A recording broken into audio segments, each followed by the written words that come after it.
Welcome to More Than Words, a podcast about treating the whole child, brought to you by the Reading and Language Learning Center.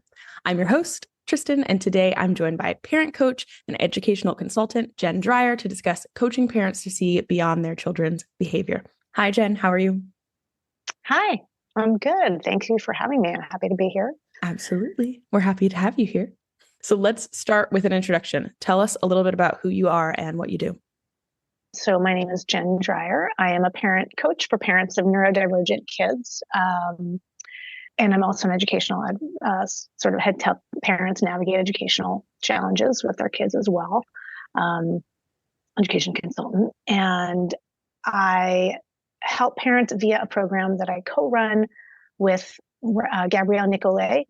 We run a program called Raising Orchid Kids, which is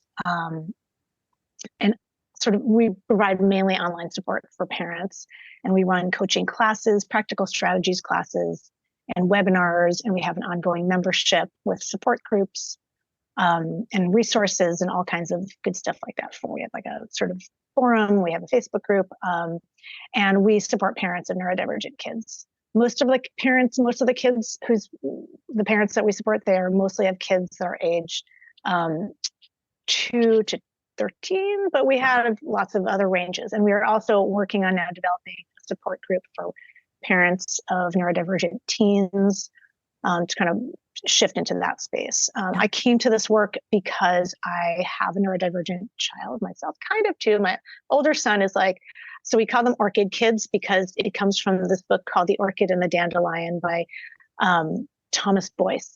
Mm-hmm. And the idea being that some kids are like dandelions, like you just need a little bit of food and water and sunshine. And, it's sort of like they just sort of they grow naturally, they develop, they're good. Right. I mean, it's not quite that simple, but, right. They're easy. Kids who are easier, right, are dandelions. And, there are other kids who are like orchids who require very specific supports and environment and, all the stuff but they can be given those supports and environment. And all that can be very beautiful flowers that blossom. Right. And so I joked that my older son is like a tulip. He's like somewhere in between the dandelion and the orchid. He has mild ADHD. Right. It's not really, doesn't impede him. He's at a school that's a really small and supportive school, so he's not really getting in the way so far. So he's fine. But my younger son, who's 11, is autistic, has ADHD, OCD, a couple other things. And we figured it out really early with him because he had an older brother to compare him to. And that really helped. Like he was kind of like the poster child for early intervention. I mean, he went from 50% behind in speech to 10% behind in 1 year.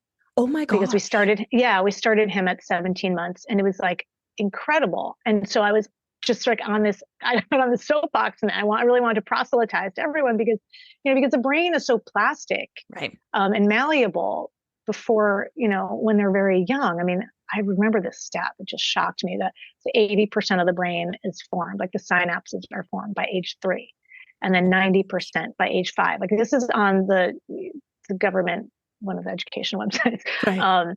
This is sort of a widely known fact. Well, not that widely known, but a well-established fact. And, it's not that we're obviously, by age 5, it's not like, we're done learning, right. We've got a lot more to learn. But you can think about how much you learn up to age 5. It's, right. So much of language, it's kind of understanding the ways the world work, but it's really just the synapses that are forming in the brain. Wow. So that if you can get, support the kids earlier, they can shift the synapses and shift the routing in the brain so that, language becomes more accessible, et cetera, et cetera. So anyway, I got off track a little bit, but that was sort of what brought me to this work, because I really wanted to, once I started realizing how powerful early intervention was, I wanted to sort of talk to parents about early intervention and getting them supported. And then and so I started doing that work a little bit, and then realized I really wanted to find a partner, and I had taken a class with that came through. Max was part of, my younger son. He was part of DC's Strong Start program and just an early intervention program. So when Max was part of Strong Start, I participated as a parent in a program called Hannon that was actually completely funded by Early Stages, and it was amazing. Strong Start. It was incredible. It's a really wonderful program that supports parents of kids with either speech delays. There's a program for speech delayed kids and a program for autistic kids, but also had speech delays as well, which is really common for autistic kids. Yeah. And that program really changed things for me. But so I was just total game changer for Max. And then I also took some classes for my older son at PEP, Parent Encouragement Program, which is geared towards neurotypical kids more. And those were game changers for me for my relationship with my older son. And I was like, God, I need to figure out how to marry those two things, sort of the two things to support, give the PEP support to the parents, of neurodivergent kids who need that extra support. And so I met Gabrielle through a mutual parent coach friend, actually, Megan Leahy. She connected us, I think you guys are going to hit it off. And we did. And it was great because sort of immediately we realized, we had a lot of the same understandings and a lot of the same goals, and that we really loved helping people, and that we wanted to create this PEP meets Hannon entity and class for parents. And I was seeing a lot, at that point, my son was a little older. He was already in elementary school. And I was noticing, and he was in a special needs school at that time. And I noticed that, a lot of the parents who were, they're struggling with, sort of managing behavior at home and all that. And so Gabrielle and I came together and we created online. First, actually created a class that started in person on March 1st, 2020. Oh my gosh. We had 2 sessions in person, and then we were like, oh, I think we're going to have to pivot. And now we're online. And, we sort of did that. But, the wonderful thing is that now it's been great because we can actually have families come from all over. Right. I mean, we've had families come from across the country, all different parts of the country.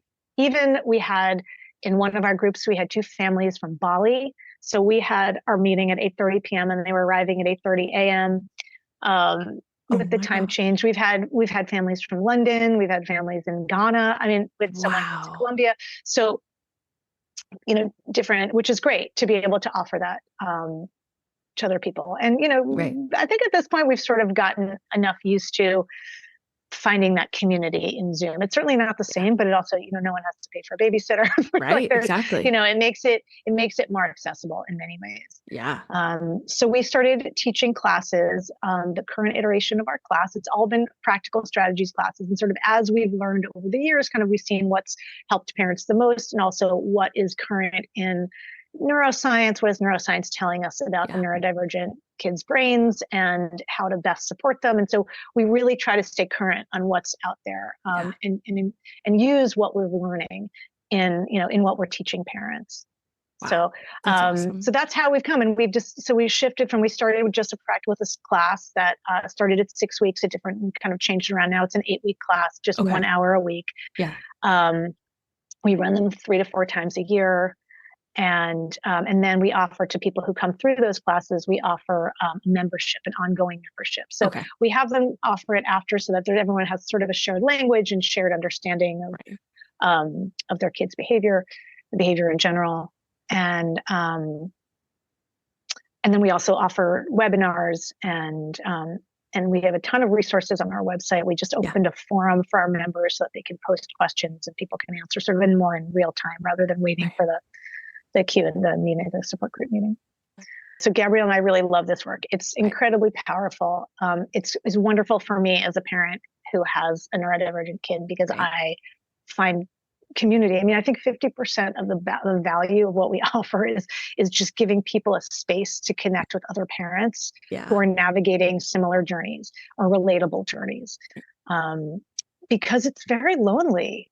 Right. It can feel totally overwhelming. And you have your friends who all have kids, or if your child's not in a special needs school setting, that, the parents that you're meeting are talking about this and that and the things that their kids doing. And it feels a little bit off-putting, for euphemistically speaking, it feels bad. Like you feel like, down about it. And so it's nice to have a place where um, other people can, connect with the challenges. And we really focus a lot on trying to lift people up and share the wins and Yeah. shift the focus from what feels like it's wrong to what's going right.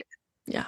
Well, that's awesome. And if for those of you that are listening to the podcast, I don't know if you've listened before or even if you're just joining us, Gabrielle Nicolay has been on the episode or on the podcast before talking about raising orchid kids. So feel free to check out those episodes too. We're very excited to have Jen here. I can't believe it took us this long to get you on here. I'm so sorry.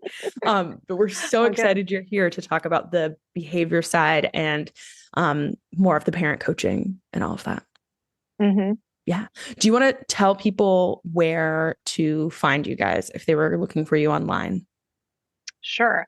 So we're at www.raisingorchidkids, all one word, raisingorchidkids.com. Perfect. And we also have a Facebook group, Raising Orchid Kids. So we're, and that's free and easy and a great place to start if you're curious about what we do. People have been, we share wins every week. We share, resources and questions. And we have a new element on there. We call it Spin It to Win It. So, which I came up with. So I was like, it's all about the spin, like you can share an event and think about like, how can I change my perception of this event that happened? Where can I find the win in there? So we try to help people kind of find the wins. And then what happens is that once you start seeing the wins, you notice them more. And then the wins start happening more. Yeah. Oh, that's awesome. Like laws of attraction, I guess. Right. Kind of like a domino, like a vicious cycle, but in a good way. Mm-hmm. Yes. A non-vicious, happy cycle. Yeah. Happy, great cycle. Well, I love that. So I'll pop the website in the show notes so people can find you guys and hopefully get on the Facebook page and join you in sharing their wonderful events. Mm-hmm. Spin it to win it. Exactly. So let's hop into our questions of the day. So we're talking about parent coaching, and maybe a good first question would be, why would someone need parent coaching?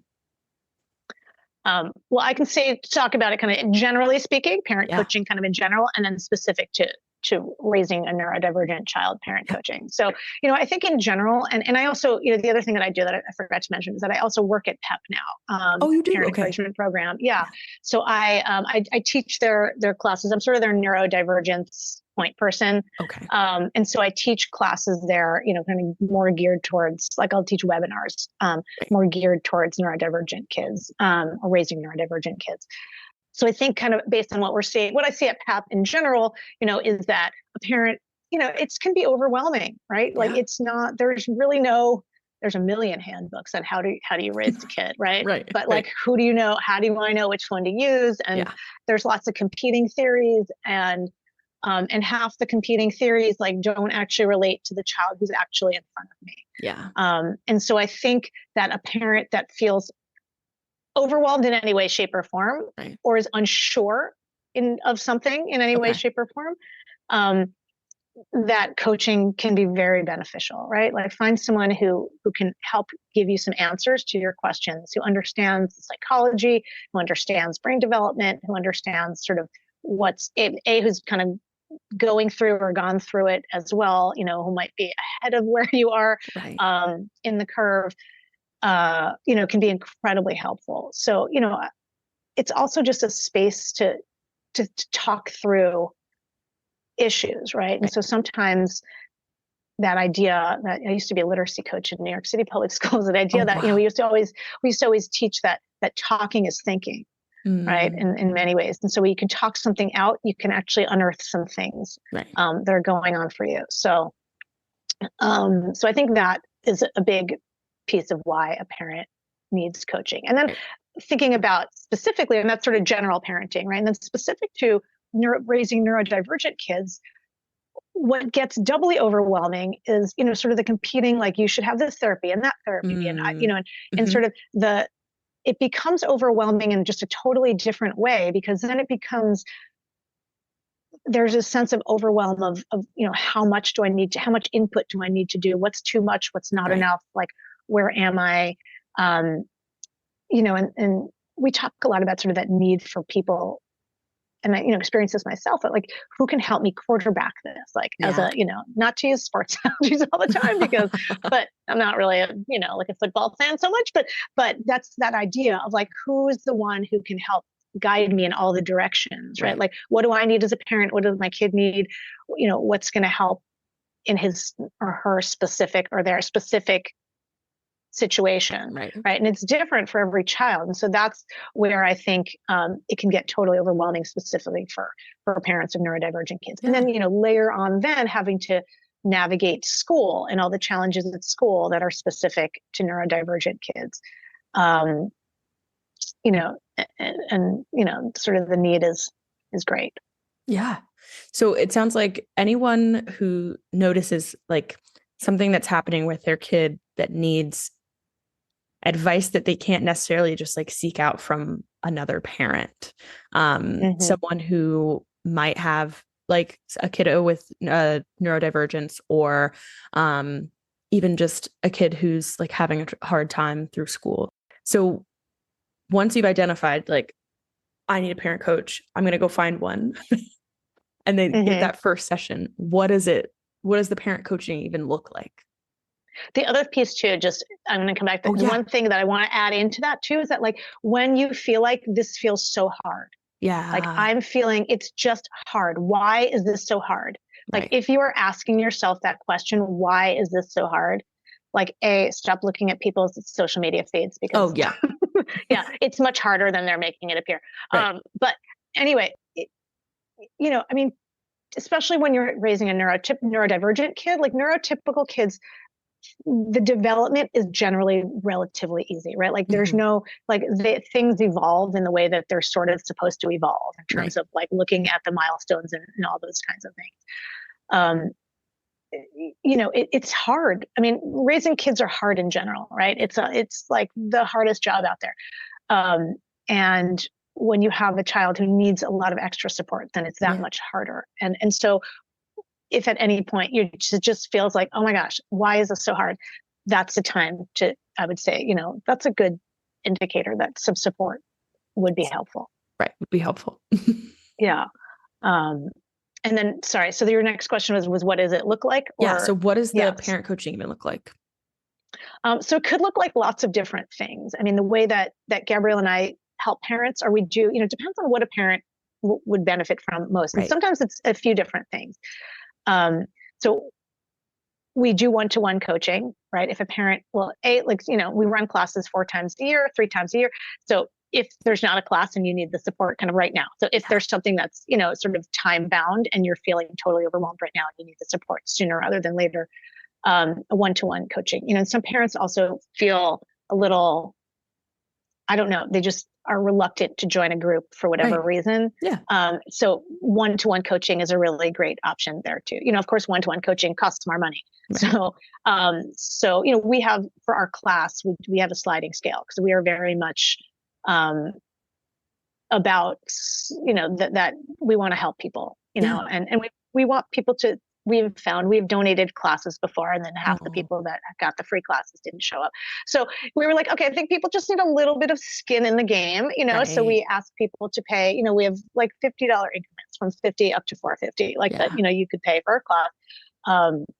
So we're very cognizant of that, of, making sure that we make it accessible for people. Absolutely. And so I think so one-to-one coaching is an option for people that, and there's sliding scales available there too, not quite in the same range. Or we have this class. So there's also group coaching in different ways. We run a practical strategies class that meets for 8 times. One thing that we really like about shifting it from 6 to 8 weeks is that, you have more time. There's more time to build community. And if someone misses a class, it feels less, overwhelming. Like, oh my gosh, I missed so much. Yeah. And we also, we record all the classes and post them so people can watch them, but still just like being there is part of it. I think, you get more when you're actually there than just watching the recordings. So I think, it can look like sort of an ongoing class. It could look like a support group of some sort. It could look like one-to-one coaching. Support groups are less specific. I mean, one of the things that, the one-to-one coaching is obviously going to be the most focused on, the exact issues that you're facing as a parent and your child is managing. And but our groups are always small. So the thing that we like to do is to keep them, like 12 to 14 at the most, not more than 14. And so we give parents a lot of individualized support, and we help them brainstorm ideas to, navigate some stuff that they're going through, and to help them problem solve, and to also kind of teach them how to problem solve so that, they're not always needing to come to us. Right. So if someone were in like a one-on-one session with you, do you have kind of like a way that you go about the session? Like, do you have like a structure to it? Or is it just like they come in and they say, I'm freaked out about this, and you like just chat about it the whole time? Like, what does it look like? Well, so I have like my brain wants to go right to problem solving. Like I want to help, and I want to give them something practical that they can come away with. I also like want to give them a theoretical framework for everything. So I always start with like, okay, what's the problem? And usually ahead of time, before we even like get to the meeting, I have them answer some questions, like some basic questions, right? What's going on? So I know what I'm coming into and what resources might be helpful for me to bring. So we'll, sort of start with, okay, what are you noticing? What are you seeing?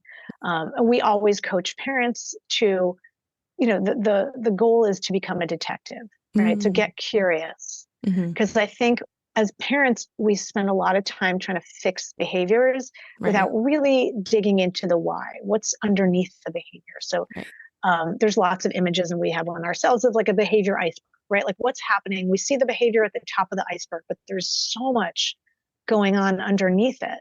Right. And if we have a couple of like touchstone folks who we just like our North Stars, so we start always with Ross Green, and the explosive child, and, that whole idea that kids do well when they can. Right. Right. So if your child is not doing well, your child needs more skills, right? They're lacking the skills and or the support to do better, right? It could be like something going on in their world in the sensory, there's something going on with their sensory system that, they need headphones, they need something, they need some kind of concrete support to help navigate what's happening for them and what's driving kind of challenging behaviors for them. So I think that we always start there with parents, right? Like, kids are not, no one's doing this to you, right? They're having like, kids aren't giving you a hard time. The other one, like we have these things, we joke that we have the tattoo on their arms. So like some like arm tattoos, like, oh yeah, that's right. Like just look down, check it out. Like, oh, right. So one of them is the kids do well when they can. Right. The second one is your child is not giving you a hard time.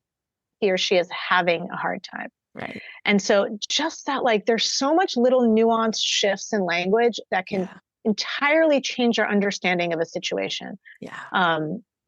So that's a big one. The other one that I like to tell parents, the other tattoo that I think is important is, I got this from I'm also a yoga teacher, and I went to I went, and it keeps me grounded and, helps me navigate lots of stuff. Well, I went to a retreat years ago. My son was very young. My autistic son was like 4. And the woman who ran the retreat was a Zen Buddhist priest and mom. And gosh. Who knew, right? And she had written a book called Mama Zen. And anyway, so she's cool. Her name is Karen Mason Miller. And we had these private sessions with her, like, like short 15 minutes, where you got to actually talk to her and ask some questions. And so I told her that I've sort of stressed out all the time having an autistic child who, I'm always worried about his future. Like I'm always anticipating like what is is he going to be living with us when he's 40? Like what, and she said, which was just so powerful to me. She said, I don't know what it's like to have an autistic child.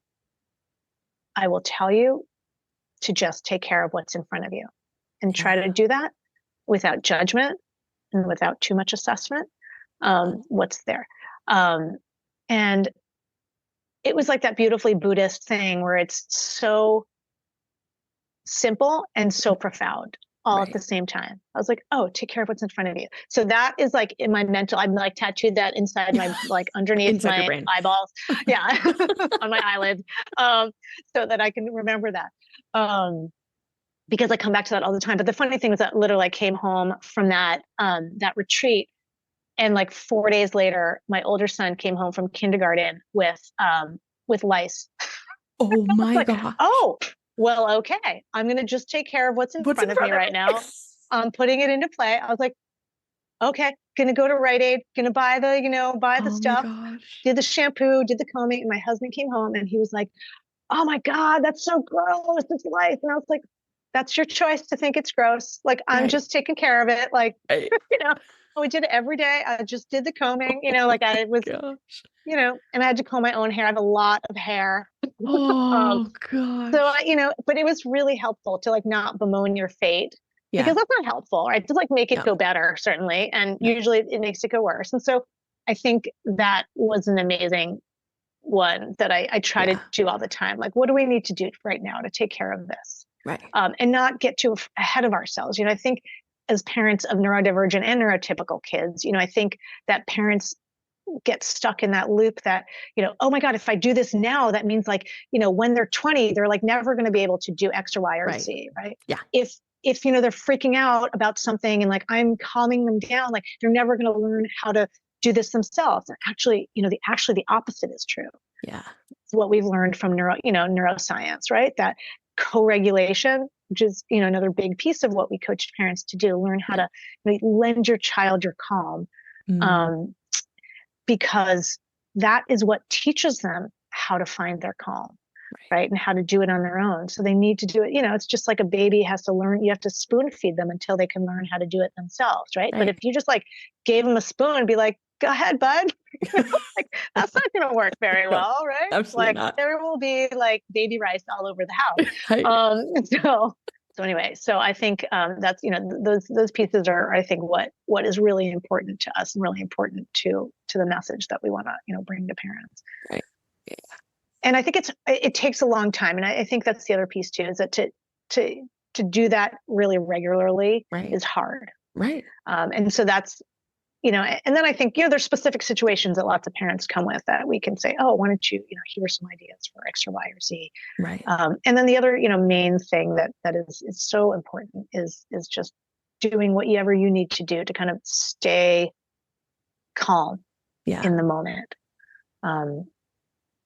So, I mean, one of the things that we talk a lot about, and this is just kind of behavior in general, human behavior, is that our prefrontal cortex is that part of our brain that keeps us together. It keeps us from like losing from just yelling all the time. And it wraps around, and like Tina Payne Bryson and Dan Siegel, there's lots of books about this stuff, Beyond Discipline and the Whole Brain Child, all this stuff. But the idea that, your upstairs and downstairs brain, right? So your downstairs brain is the part underneath your prefrontal cortex, and that's your amygdala, which is the fight, flight. There's lots of F's now. Fight, flight, freeze. They've added fib into there. So if your kid lies all the time, this is just a like prefrontal cortex is offline. They're in self-protective mode right now. Oh, wow. And fawn, like you're just kind of like doing what everyone else does, right? So anyway, so that is where all that lives, right? And so your prefrontal cortex is not fully developed in neurotypical brains until age 25. So so which is why it's really expensive for car insurance until you turn 25. Right.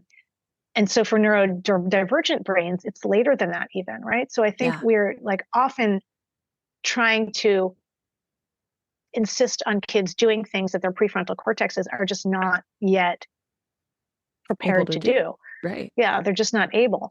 And so I think what happens is when our prefrontal cortexes go offline, when we lose, when they flip their lids, right? Because if your prefrontal cortex is like wrapped around that amygdala, like you can imagine it flipping, right? And now you're just fully in your reptilian brain, right? Like I feel like I'm being attacked by a lion. And what happens, even if it's just that I offered you a blue cup instead of the red cup, and like all of a sudden this feels like I'm being attacked by a lion. It's not Right. logical to us, but this is what is happening in the brain. Right. So, right, this isn't about logic, right? This is about, kids they're not logical yet, right? When the red cup is making them crazy. Right. So the one thing that happens often is mirror neurons, right? So when our kids are really angry and having a big meltdown, it often triggers us, right? So it kind of makes us it's a natural reaction.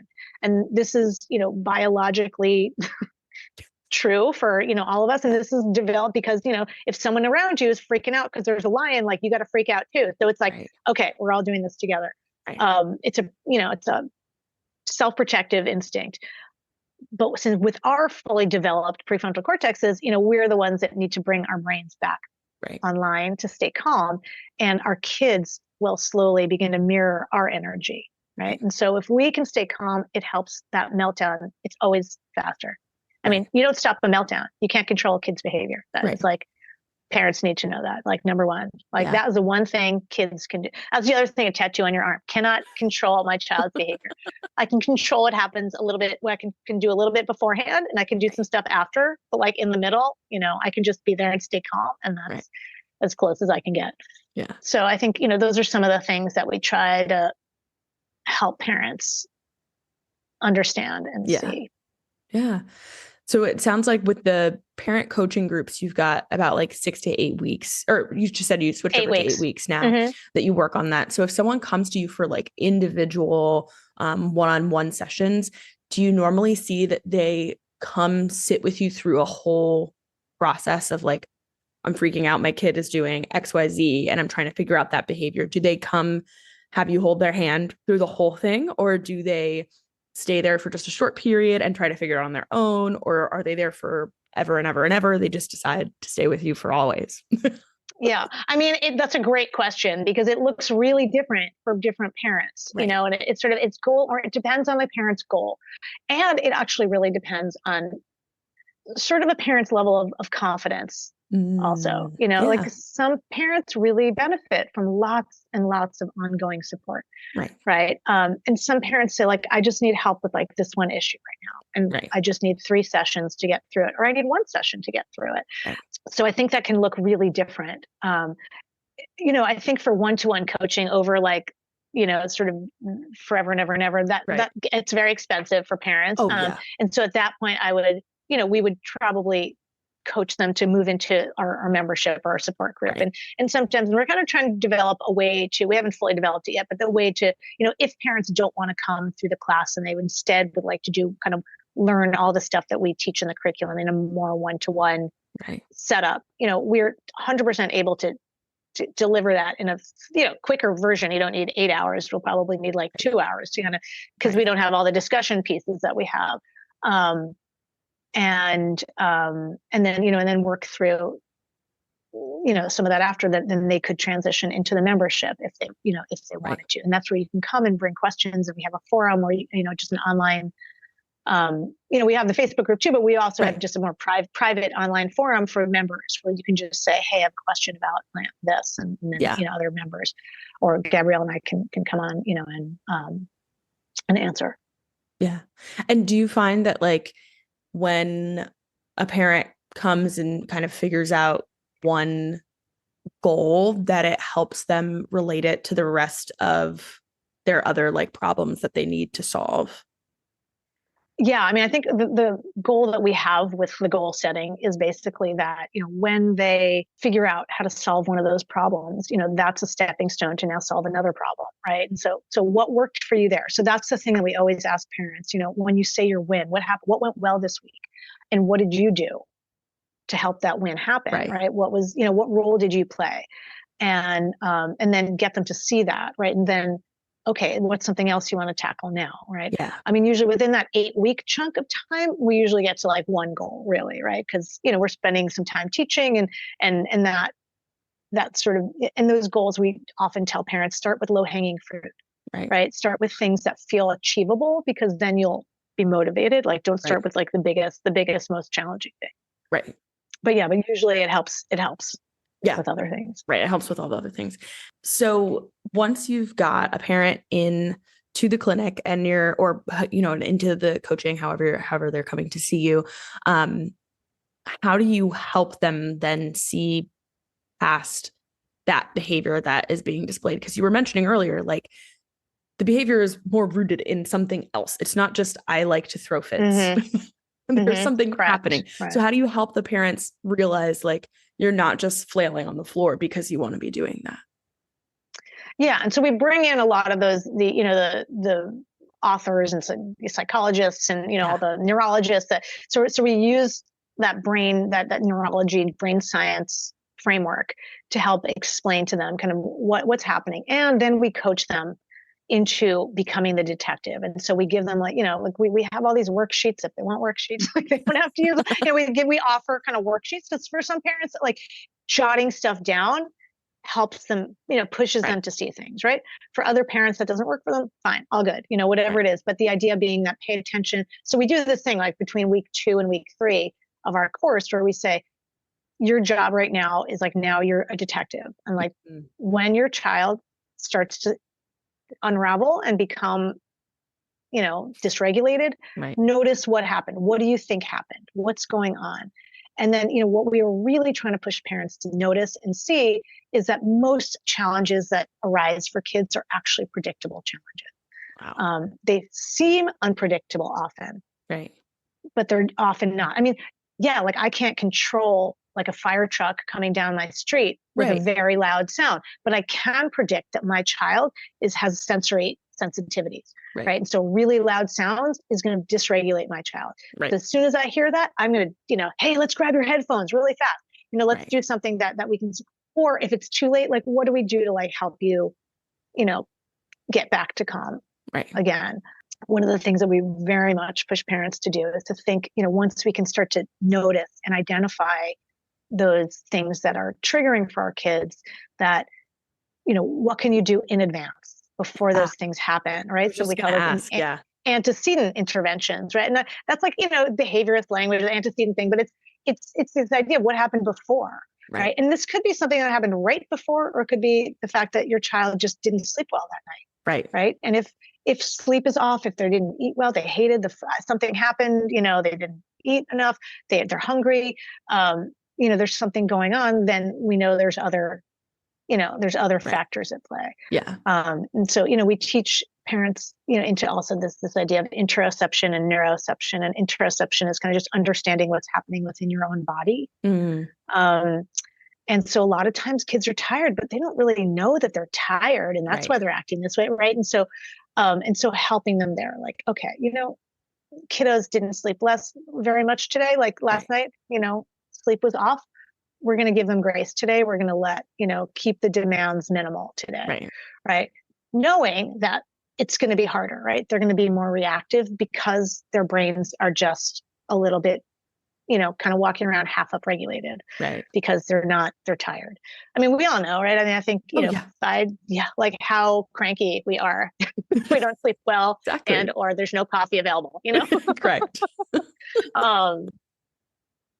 Yeah. And then I think, and neuroception is this idea of, and this, Mona Delahook, who's another one of our North Stars, she's wonderful. Her book, Beyond Behaviors and Brain Body Parenting, are both fantastic resources for understanding the neuroscience of what's happening in neurodivergent brains, and about what is driving behavior. And that she really focuses so much on the physiological drivers of behavior, that we often think kids are deciding to do this thing, or they're, but it's actually, it's a reaction to something happening physically in their bodies, right? And so neuroception is the feeling of, it's like how you feel safe and unsafe, and the sort of system that flags safety for us and danger, right? Really flags danger. It doesn't flag safety. Safety is just like good. Safety's good. Right? Safety's great. Yeah, right. So our neuroceptive systems kind of flag when something feels dangerous, right? Now, many orchid kids, neurodivergent kids, have kind of somewhat faulty neuroceptive systems, right? Like they feel danger in places that is not dangerous. Like Right. the blue cup is actually not dangerous. Right. Like it's Right. just a different color, but that feels dangerous to them. Yeah. Right. It feels unsafe. So many of our kids, like I see this in my own son all the time, things that make him feel really worried. I'm like, oh, don't worry. And I was like, like, oh, Right. I'm going to stop saying, don't worry about this. I'm going to say, oh, I see that makes you feel really worried. I notice that you feel worried about that. Right. And then I'm seeing them, and I'm, validating is another key thing we always tell parents to do. Right. If you can start with validation rather than correction, right? Yeah. So that this is another PEPism. So that comes from PEP, this idea of connection before correction. And so how do we connect first Right. and then correct after? Right. And so connecting by validating someone, Right. you can connect. And doing something that's just going to feel soothing and calming to them Right. is going to be the thing that will help reduce the stress response. Yeah. I'm so glad you mentioned the like stuff you can do beforehand, because I was just about to ask, like, do you set your kid up, like once you've noticed, like you said, like the blue cup versus the red cup, like once you've noticed that, or like other things that are happening and you're going to send your kid off to school, right? Like by validating and showing your kid that you understand what is setting them off, are you then able to equip them with their own tools when they go into a setting where you're not there to be able to validate and help calm and get them through that moment? Are you able to give them something that's like, hey, sometimes the noise is really loud, so I'm going to give you your headphones. And when you notice a loud noise, go ahead and put them on, or stuff like that. Like, are you able to provide those things? Well, so ideally we give parents, here's what you should be, here's some suggestions for how to work with the school. Right. And there's obviously so much less control when they're in that different environment. So, but the goal is to inform the teacher. And really the larger goal and our broader goal is always to teach kids how to advocate for themselves. Yeah. Right. And so that kind of self-advocacy that's the gold standard. That's like, the lofty goal on high that we have for our kids, right? That I can say like, oh, hey, sounds like we're going to have I think we're going to have a fire drill. Like when there's a fire drill, can you let me know so I can get my headphones beforehand, or I can find a safe space that feels, so that they know what to do for themselves. Right. Or like, I know that going to recess feels really overwhelming to me, and sometimes kids are not very kind to me. So can I do something different? So that there's this idea that they understand, it's metacognition, right? Understanding how your own brain works, right, is really important. And then giving them strategies to use, right? So they have like a tool belt of strategies. Now it takes a long time. And when kids go into full meltdown mode, they are not able to access those strategies, right? They're out of their thinking brain at that point, right? You're in your just reptilian brain. And so I think what happens is sometimes as parents and as teachers, I think as well, it's hard to remember that kids can't access those then. And we get kind of annoyed that they can't, but they just can't, right? And I think if we can just, so much of it is, I think, knowing this. And then you're like, okay, we're having a meltdown now. Right. Just going to ride this out. We're in public. Right. Okay. The other thing that I always say, it's another one I got from PEP, is that we do our worst parenting when we're parenting for other people. When we're worrying about like all those people, what everyone else is thinking about our kid right now, like our job is to take care of our kid. Right. And what my kid needs right now is for me to just stay here next to you while you're screaming. Right. So you're safe. You need to scream. You need to get through it. I'm calm. Like we had one of our parents who we sort of taught some some strategies for parents themselves to stay calm in those tough moments. We all need those strategies, right? Yeah. And so one of the things is just rubbing your hands up and down, kind of rubbing your palms together, like fingertip to palm. I'm trying to explain this because I can't show the visual no one can here. See, right? But, no one can see me here, but it's like your palms are together, like in prayer pose, and then you're sliding your fingers down to the heel of your hand and then sliding them the other way. And that's just really calming for the nervous system. Right. Like you can feel it immediately. There's lots of other things like that, deep breathing, whatever, all kinds of stuff like that. And so we have this one parent who, her daughter was just lost it in Target, and she was yelling in Target and just having her meltdown. And the mom just said, okay, it's okay. I'm here. And she just did this with her hands. She was rubbing her hands up and down, and she was joking that people were looking at her like she was completely, like I don't know what, but she said, and that meltdown only lasted like 3 minutes, and it usually lasts like 15. So that was great. Like, I'm really pleased that I did that. But so, so I think when we can start worrying less about other people, and, taking care of the child that's in front of us is always a really important one, to keep in mind. So what do you normally recommend? So the keeping calm in the midst of a meltdown.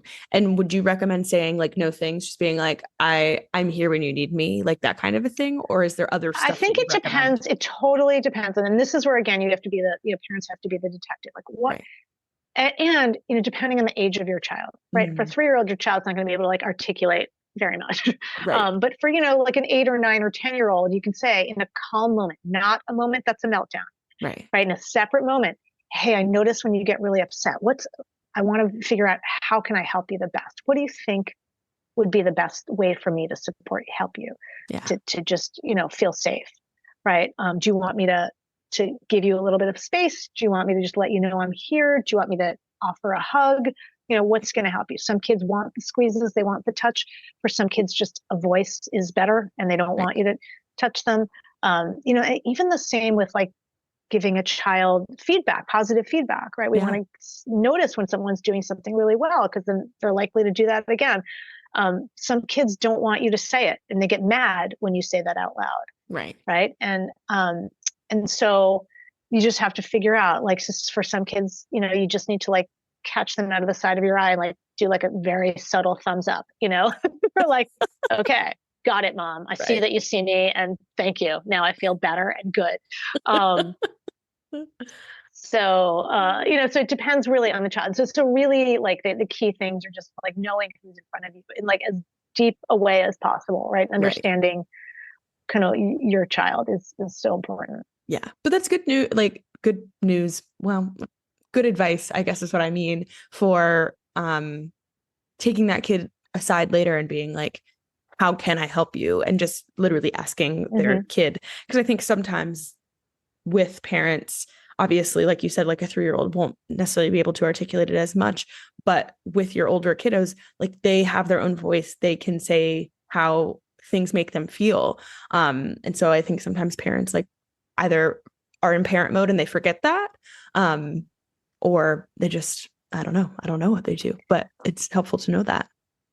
Yeah, it's also so empowering to a child. It's so important. I mean, that is a way to validate, and it's like such an important way, and to start to teach them metacognition, right? And so you're layering in that idea of understanding your brain, right? And it's like it's a real teaching that happens when when you can do that with them. And they can,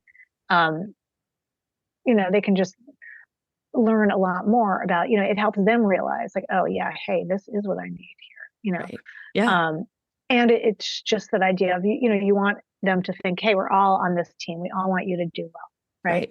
We're all here to help you and to help you feel safe. And so what can I do to help you feel safe when things are feeling unsafe for you? Yeah. And the other thing too, that we also coach parents a lot to do is to use your brain language a lot and start that kind of on the early side. Because then it feels like, like you're not, really angry right now. Your brain is angry right now.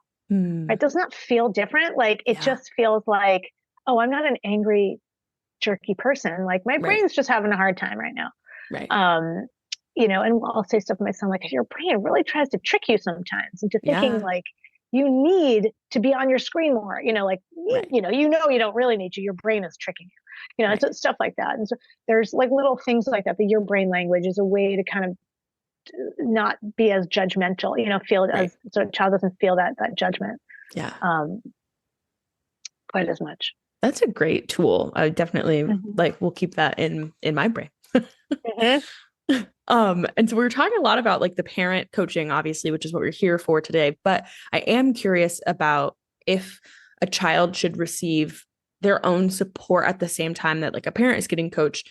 For example, with us, we do a lot with speech, and like if a parent needed like hand holding, like their kid is receiving services, generally that's how it's going. But like if a parent needed something, they could get it at the same time. So do you recommend that for kids who are having like quote unquote behavioral like struggles? I mean, I think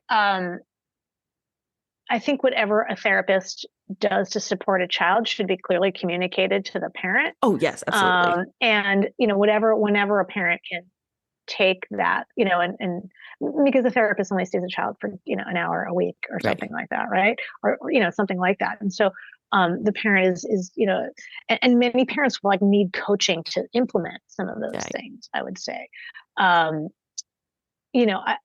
Speech therapist other than Gabrielle, she's a speech therapist and a parent coach. And actually, some of the stuff that she's doing is really innovative in that she's like doing this thing where she's kind of like a bug in your ear kind of thing, where she calls it screenless coaching, where she's, like she can hear what's happening with the child when a parent's interacting with a child, and she's kind of whispering into the parent who's got either earbuds in or something like that. Wow. Saying, oh, hey, you should, you can ask them this, or you can sit down and notice this, and that kind of thing. And so that's kind of one variation on that. But I do think that almost all of the parents that we support, their kids are in therapy in one, some variation of therapy, at whether in school or out of school or both.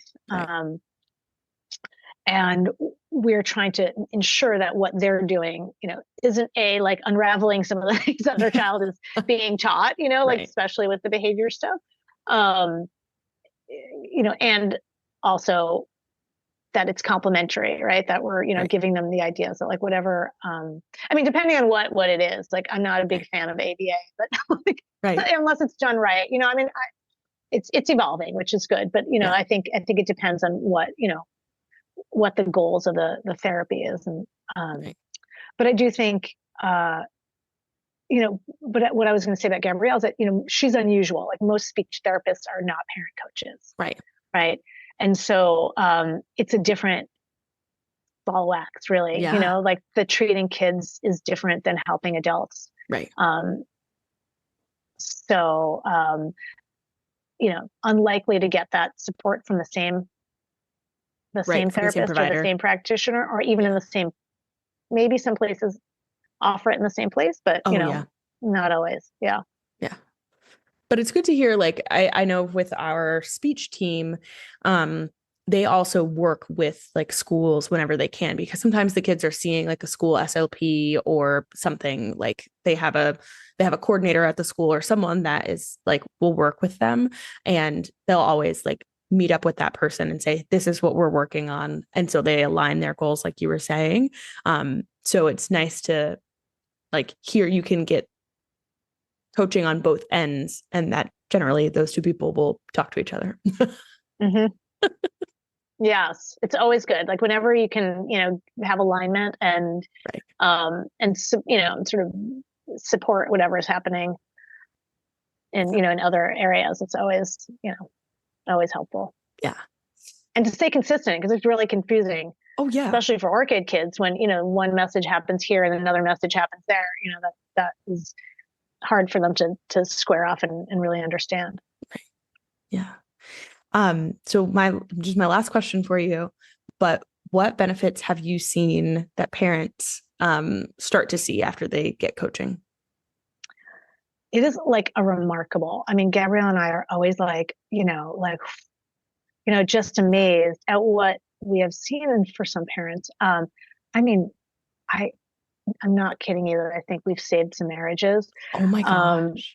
Because there's so much tension that can happen when you're raising. I mean, there's tension when you're raising a child, right? There's always like parenting, just because you love someone and marry them doesn't mean that you like have the same like images of like how to parent, right? And so there's that, right? There's this challenge of how do I, align, how I'm parenting, or what are my values as a parent.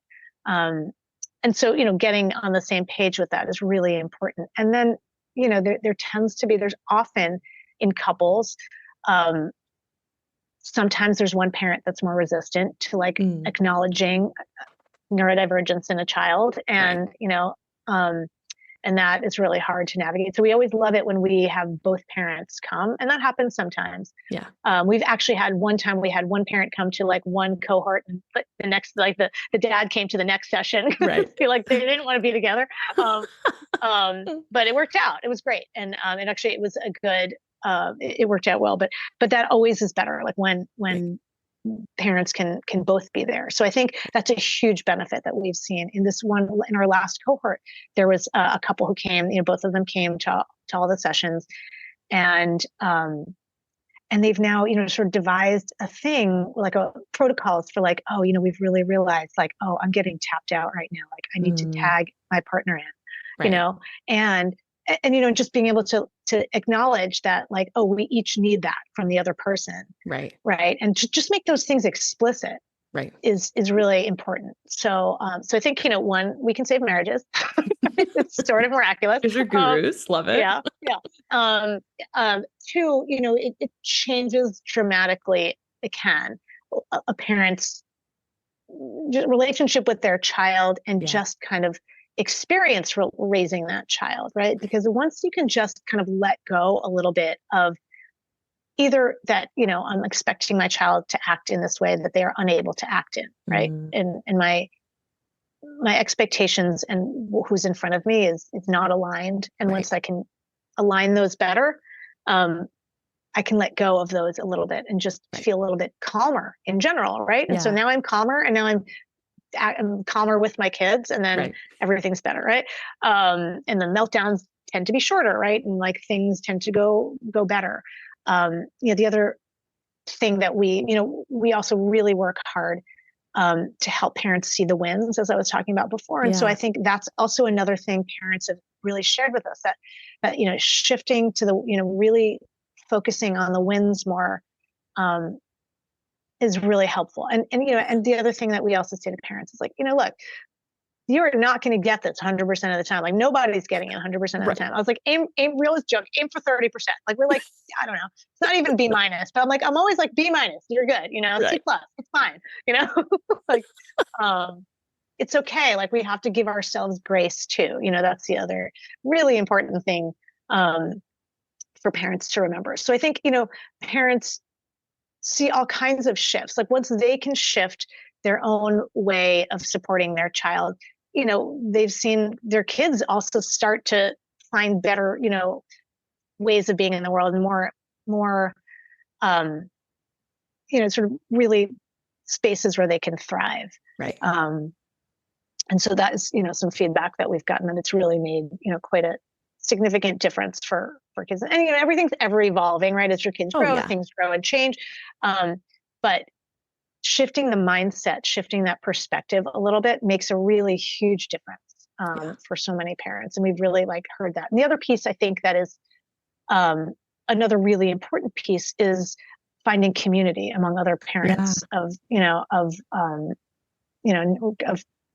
parents raising neurodivergent kids is again, it's very lonely. And so finding that community is incredibly powerful. That's the feedback that we always get, how comforting it is. Like we see everyone's shoulders drop by the end of our first session, that they were holding all this tension, and then, oh, there's others here who can get it. That idea of finding your tribe of parents, is really helpful and really comforting. Yeah. Yeah. That's awesome. Well, thank you so much for being here. This has been absolutely fabulous. And that was my last question for you, but is there anything you want to add? I don't think so. I think, we all just, if we can all move through the world being compassionate, right? For our kids, for ourselves, for those around us, the world, give everyone a little bit of grace, including our little people. It can make a big difference. They're totally learning. Yeah. And I think if we can also be always open to learning and always open to, sort of seeing new ways of making things go better and being in that kind of mode of problem solving, right? That I think it helps us not feel overwhelmed. Absolutely. Yeah. Or less overwhelmed, maybe. Right. Well, thank you again, Jen. It's been fabulous. And I think this is going to be very helpful to parents because, again, like you said, just starting off by seeing like kids do good when they can. Mm-hmm. Is that perfect like Absolutely. mindset shift. Yeah. Well, thank you. Thank you. It's been great. Thank you so much to the audience for listening. Make sure to subscribe and leave us a little rating and review. It helps other folks find the podcast, and we'll chat with you next time.